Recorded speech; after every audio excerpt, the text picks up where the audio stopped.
You're listening to the AfterBuzz TV network, now the largest new media platform on the web, and your number one source for after-show entertainment. Very good, Keith Johnson.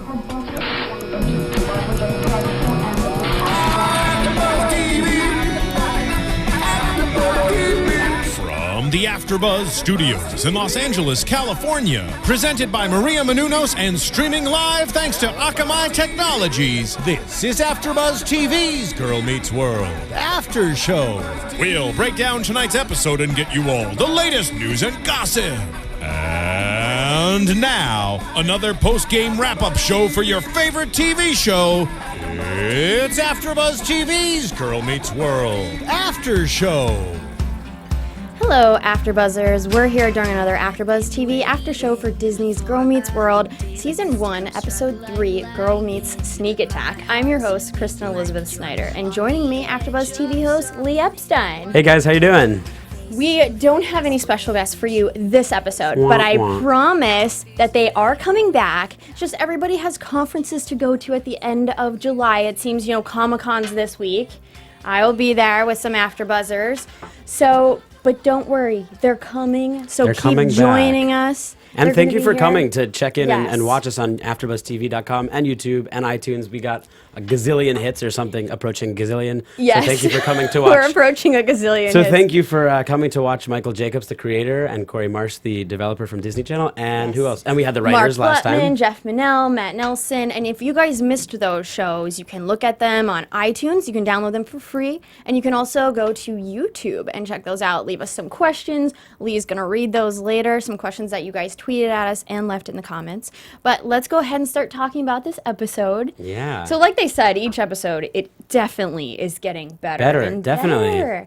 I mean, this show already, it just has so much heart. In each episode, we're seeing more and more of that, along with like unique characteristics about each of these characters that we really like and I think is driving the plot. We're getting like these little mysteries about their home life, feeding in there with Maya. So I feel like that's creating a lot of potential stories that are coming. So I just keep getting more and more excited each episode. Yeah, well, like I remember talking with the writers and with Michael, the creator, about Auggie and thinking this August Maturo actor and character is very cute.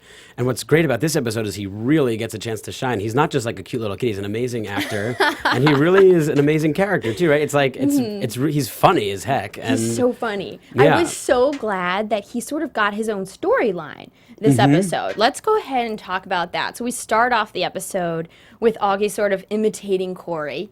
Exactly. Which is so funny with the whole shaving cream and I have pictures of myself doing that, I think, like with my dad's Imitating your shaving cream. dad? Absolutely, yeah. I love that because it's like Corey should be like, no, you can't mess around with my shaving cream, but he's like, let's go, son. As you can tell, I forgot to do that. I think it this looks week. great. Thank you, Kristen. Very Thank lovely. you. But you are staying on that side of the table because Lee is very sick.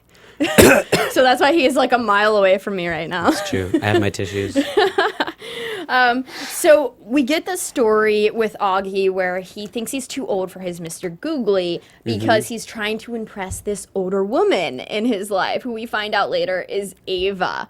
Now, His 6-year-old neighbor, yeah. Yeah, who can tell him what to do because she's this many and he's only this many. I thought that was a great storyline because we got to see that parallel with Riley's storyline and sort of that, he was trying to grow up too fast and mature for this woman who's 6 that lived across the hall. And, what turns it around is the fact that she tries to take, pretty much his childhood is represented in this Mr. Googly. And she tries to take that away, and that's when Topanga is like, no. And even he was resisting it. He was like, she can't have that. Yeah, exactly. He was pretending, and then in that moment, I feel like that happens to a lot of us. We can pretend right up to the moment where something's actually being taken away from us, and then we're like, okay, actually, no, here's the truth. Yeah, well, I think of two things in the Mr. Googly thing. Number one is how oftentimes when you compare the Riley story with the Auggie story, like second kids or the babies, they're even more precocious than their older siblings, or they really want to grow up fast because they see their older siblings growing up and they want to grow up even faster. So I think that was like one thing that they really picked up on, right? That the little kid always wants to grow up the fastest. And also, I'm just going to come out a little bit here, which is that I still have my stuffed animal from when I was born, the week I was born in 1986. And I still Is it in your bed with you, though? All right, I'm telling the stories now, okay? So, no questions I'm there. the interviewer. Yeah. No, but it's true. I still haven't. I remember when I went off to college, my parents were like, "Are you gonna bring Polar Bear to college?" Polar Bear, eh? I know it doesn't have a very creative name, but it's true. And they asked me, and I said, there was all these jokes about it, like you're not gonna bring that to college, right? And then it came time to for the day to leave to college, and I was like, well, hell yeah, I'm bringing him to college. Of course I am. Yeah. So that was the story you had to repeat in college, or did you hide him in a drawer in college? If anyone came into my room, which was very rare, I would hide him. Yeah, sort of like Mr. Googly got hit a little bit in this episode. I love that line where Augie's like, "How's my breath smell?" And she's like, "Ooh, like flowers." And she's like, "How'd you get it to be like that?" I ate your flowers. That's amazing. That's literally when kids do that sort of literal repetition of whatever they want. They do whatever parents say because they don't know that there's a meaning behind it. But he literally ate the flowers, so his breath would smell like flowers. And I'm like, yeah, that makes sense. It is really funny. It's all excuse me. There's my sickness. It is really funny how he is like a kid, and also some of the writing for him was hilariously adult. Yes. There was something where he said, there's something about making yourself scarce, he says to Topanga. She likes, Ava liked cheese. You think you can find some cheese and make yourself scarce? And it's really adult language, and I think the juxtaposition of that with this adorable little kid is very funny. Yeah. I just loved how he was even dressed with the vest and the straps hanging down. He's too cool. Well, what's funny is in real life, and my experience with him, and I was talking when we had the writers here about how great the experience of being on set there is, and so fun. And one of the things about watching him on set is that this kid is such a ham. It's hilarious. Just on the set, at the end of the show, he comes out to the audience and takes this huge bow. And he's just you could tell, he just fits the part well. And Auggie, thank you for your Twitter follow, by the way. He followed me too. Yeah. We got to bring him in. Oh, definitely. I mean, that would just be amazing. We probably need parental right consent here. for that, but I would love that. I mean, I would just love to have him unedited, right here with us. Yeah, we don't even have to be. We'll probably just give him a microphone and we'll just sit back and I'm sure, carry the show. Because I don't know if you guys know, but this is not edited at all. I don't know if you could tell by that story about my stuffed animal, but there's no editing here. Yeah. So let's go ahead and get into the Riley, Farkle, Maya storyline. So it's nice that Topanga's taking care of Maya and is like, you're sitting down for oatmeal for breakfast. And then we get that whole storyline how Farkle's family obviously has buffets at their house for breakfast. Strawberries in the shape of hearts? Waffles, they're in the shape of hearts or something. Yes, it sounded amazing, and Auggie thought so too, and he's like, I'm going to the Farkles, who's with me? He has the best lines. So the real threat to this episode is Missy Bradford. And I think there's always been a Missy Bradford in all of our lives, right? I mean, there's always been that person who has come into our friend group who we had to, form our alliances together to, be strong enough to make sure that person didn't get through. Someone that we felt could take one of our friends away and change them and change the whole dynamic of the friend group. And I think that's what we were getting here from Riley. It wasn't necessarily... She was, she even said to Maya, I don't know how to flirt. Teach me how to flirt. And then Farkle comes in. That was, it's great that Farkle is the biggest flirt of the school. It's so funny because that's the last person you'd expect it from. But it wasn't even so much that she was focused on her relationship with Lucas as it was the fact that she just wanted to make sure nothing changed about their friend group, that everyone kept sitting at the same lunch table. And in elementary, where you sat at lunch in the whole cafeteria, that was the hardest part of the day. You knew where you were sitting with your specific friend groups, and if someone wasn't there, that was very dramatic. Well, what I like about this show is how these are issues that start to come to the surface, in adolescence, in middle school years, when the show takes place with these characters. And it's also things that don't stop then. They might start then, but they're things that you, through your adulthood, deal with.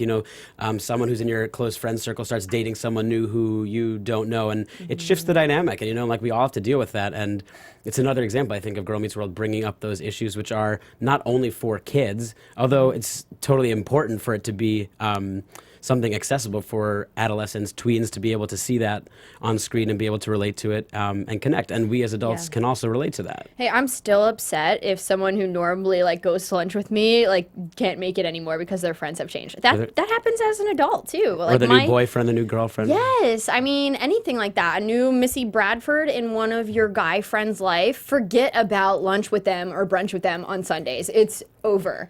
So I feel like we've all gone through that and we understood this storyline, especially as an adult too. No, it's true. And one of the questions actually that we got on Twitter from Joe Ursini from Virginia, she said, do you think that the writers were intentional about having the bully figures, the bully characters, let's say Missy, be girls as opposed to boys? So far we've seen more of that.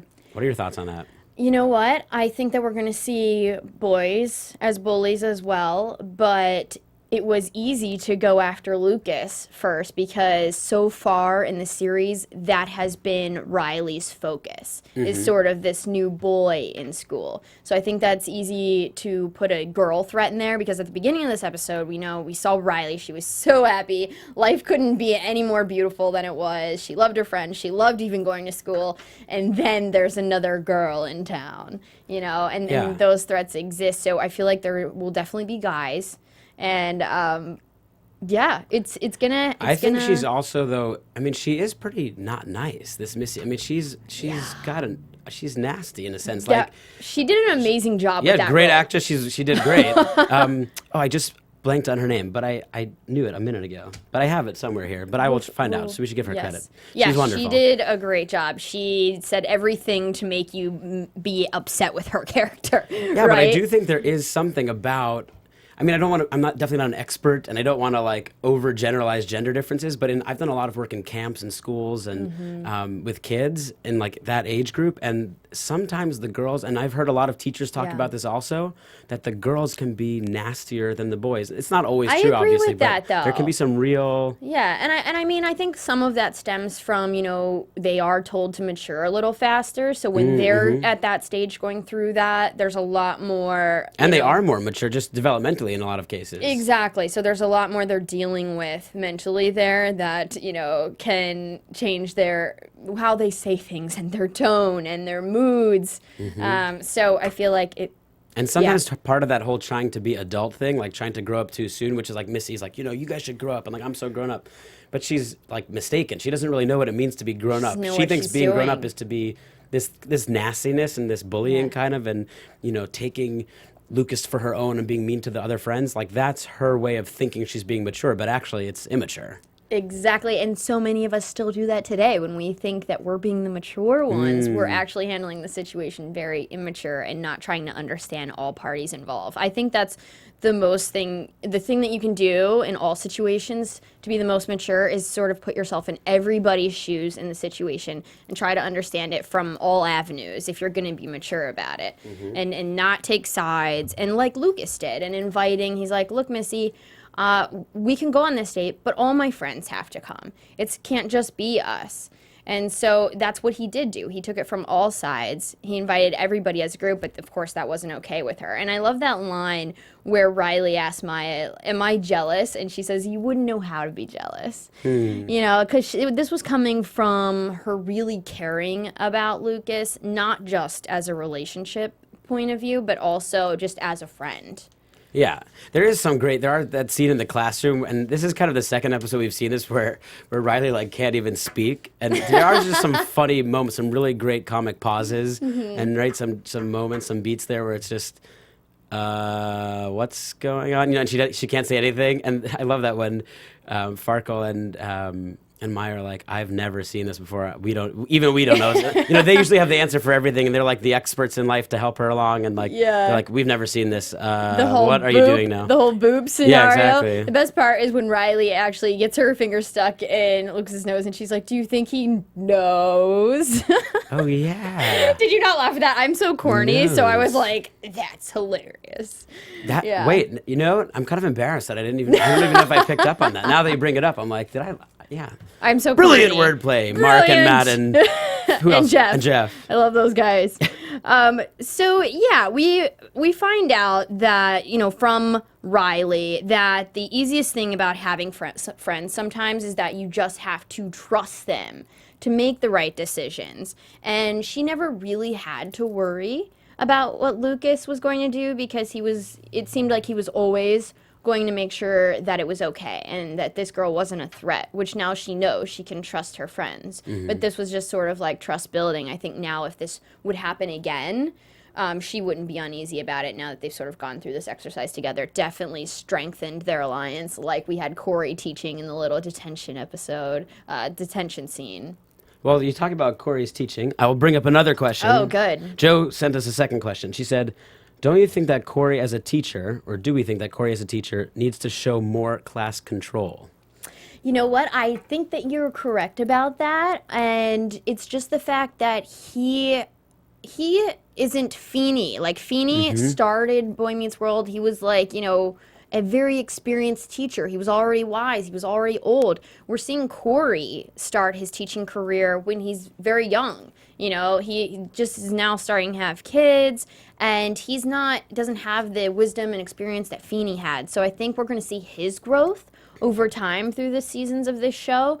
Just like we're seeing the characters like Riley grow up. That he's growing as a teacher too. We don't stop growing. Just because he's the adult in the story doesn't mean he doesn't have a character arc here. Yeah, there's definitely a lot of that with the parents arc too, right? Yes. Like seeing them kind of go through parenting and obviously I can't speak, and I don't think you can either, about like what it's like to be a parent, but I'm sure for parents watching this show, like to watch that storyline, they like that. I like that as someone who doesn't yet have kids, to see that they're being honest about the fact that the parents don't know how to be parents. It doesn't come with a manual, and they're figuring it out, and that keeps coming up.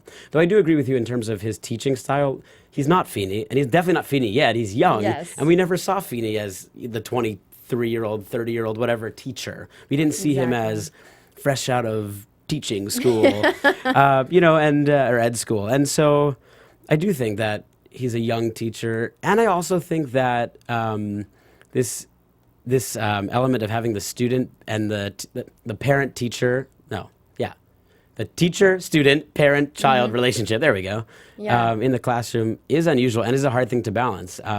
I know like in bigger schools, they try to really avoid that. Like if they can, there's enough teachers to mix it up because it's awkward. But I also know in smaller schools and smaller places, there's not a choice, right? Exactly. And you know what? I wouldn't want Cory to be a perfect teacher. It's much more fun to watch his story grow, and that speaks for any character. Who wants to watch someone who's perfect at everything they do? Like, that's no fun. You want to see them make mistakes and learn and be human. So I think he's not a perfect dad either. Exactly. And there's so much humor and comedy that comes from that, and that's the best part of life anyway, is seeing those mistakes happen, and you can laugh at it or you can not learn from it, but moving forward, I think he's going to become a better teacher. Not necessarily better, but more experienced, and have more control over his classroom. And I do think in terms of the comedy of this show, there really is a lot to laugh about. And so one of the things that the writers talked about, two things. One was, and now that they've pointed it out, I notice it more that they pointed it out to us on our show, which is when we were talking about Farkle with Cory Fogelmanis, if I could get that right once, that'd be great. How he talks really fast, and so they have to watch that. And I caught myself rewinding for a second, being like, wait, what did he just say? Because he does talk really fast. And they pointed out how his physical comedy is so good, and it is amazing. Like when he goes, when he puts his leg up on the desk and pulls his leg. He did exactly what Missy did to Lucas. He copied what she did, because Missy showed Lucas her leg to sort of flirt with him, and then Farkle goes and pulls the same thing, which I'm not exactly sure how that translates for a man to do. Yeah, it was totally, but it's hilarious because this kid is so good with his body and the timing. It's just really funny to watch. Yeah, he's one of my favorite characters. Cory, or Farkle, for sure. Farkle to watch, Well, let's go ahead and talk about what we think is going to happen. Roll into predictions. Our shows are going to be longer when we have special guests. Your AfterBuzz But since we don't, we don't want to go longer than the actual show. This is quite the show to do predictions for, huh? Well, Forever Alone 1. What do you predict? We have Forever Alone 1 on YouTube saying, wait, are they going to have one of these after shows after every episode? And yes, we are. But because we're going to be away at Comic-Con, we're not going to be back until August 3rd, when we're going to film episode 4 and 5 after show together.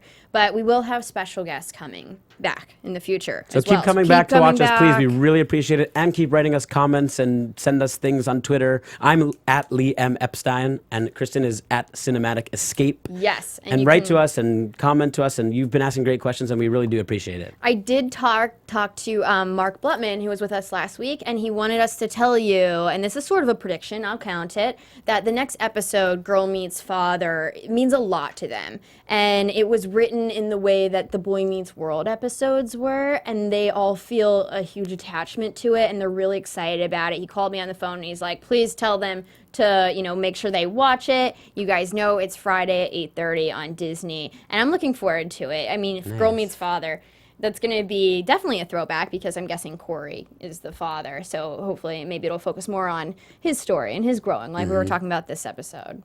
Yeah, and also like the writers, Jeff and Mark and Matt, who are here, were talking about how now they have kids. So like when they wrote Boy Meets World, they didn't have that experience really of having their own kids, and now they do. Or if they did have kids, then they were very young, And so now I'm sure writing an episode about a father-child relationship is totally their viewpoint has shifted in writing that. So I would definitely look forward to that one too. All right, guys. Well, you can catch us August 3rd. And you can tweet Lee. What's your... At Lee M. Epstein. And I'm at Cinematic Escape again. You can check out my blog, cinematicescape.com. We'll see you guys soon. Thanks for tuning in. From executive producers Maria Menounos, Kevin Undergaro, Phil Svitek, and the entire AfterBuzz TV staff, we would like to thank you for listening to the AfterBuzz TV network. To watch or listen to other after shows and post comments or questions, be sure to visit AfterBuzzTV.com. I'm Sir Richard Wentworth, and this has been a presentation of AfterBuzz TV. Buzz you later. The views expressed herein are those of the hosts only and do not necessarily reflect the views of AfterBuzz TV or its owners or principals. Thank you for watching AfterBuzz TV on YouTube. For more of your favorite after shows and interviews, subscribe to our channel here, and be sure to share your opinion on the episode in the comment section below here. We'd love to see what you guys are buzzing about. Thanks again. Buzz you later.